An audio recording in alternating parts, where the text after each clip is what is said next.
I don't know. This idea should not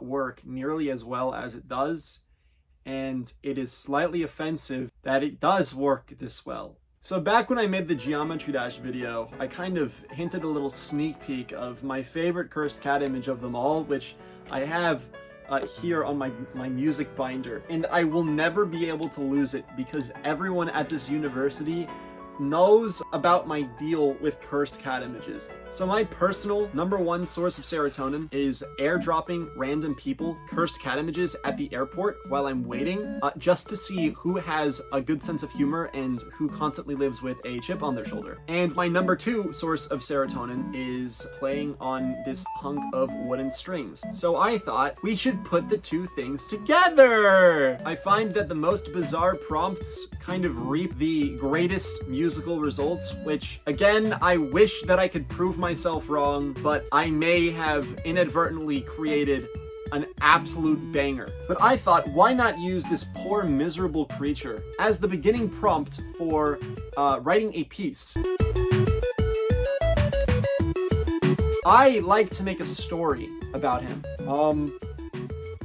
All I see is misery. I don't know if you can see, but he looks like Danny DeVito, if he grew out his hair. But I mean, also, just look at his downtrodden eyes. He has lost all hope. Either his wife and kids left him, he was a victim of identity theft, or, and hear me out, he didn't sub to the Dynamite YouTube channel. We need to take that misery, and we just need to harness it, and we need to put it into the music, right?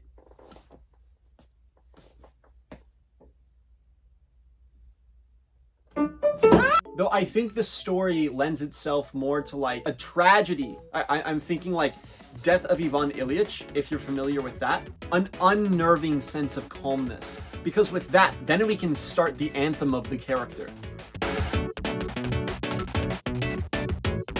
My personal favorite way to catch people's attention with their ears, other than the cursed song, is using a sharp 4. So it turns into Lydian, but it's not actually Lydian because it's in minor. If you start out and then you go to major 2,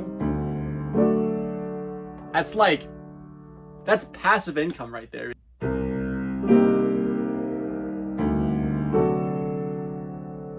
Doesn't it give that vibe? By including the C minor and the D major, it actually implies that it's gonna go to G minor.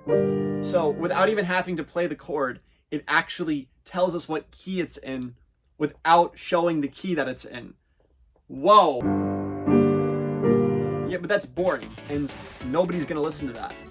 I don't want to listen to that. So I'm going to constantly lead the listener on by playing every chord except for G minor, because we don't like that. That's too stable. That cat is not stable. That cat is one insult away from committing arson, okay? It is not stable in the slightest.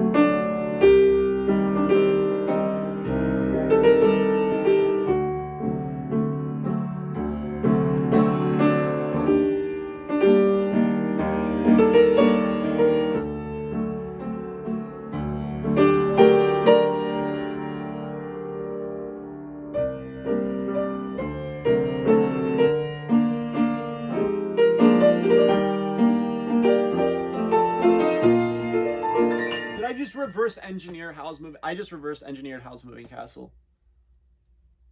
I think it's time to do a little switch up. There needs to be a little moment of hope, maybe a little flashback to the good, the better times, when there was more hope, when this cat wasn't 2 steps away from recreating 1999. And so with that, we're gonna do a little something. We're gonna turn that dominant 7 into a German 6th, because the only difference is how it's written, and we're not writing this down. Would you look at that?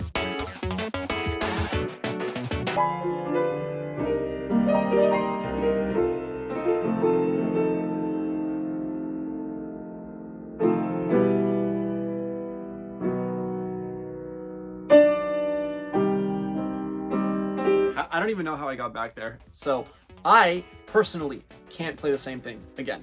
I just won't play it. I'll end up playing Megalovania, and that'll be bad for the both of us.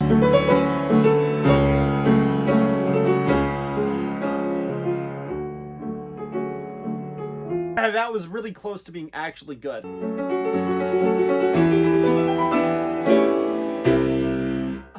The C major, of course. That's the pinnacle of every interesting piece of music.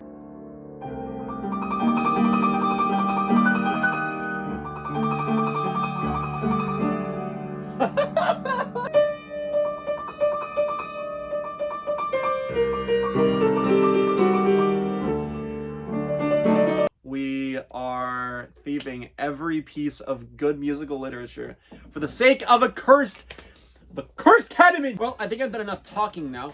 So please enjoy this rendition of A Catastrophic Life.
Why does it come from this? Why does it have to come from this? It doesn't have to come from, it always does. It's always these ideas.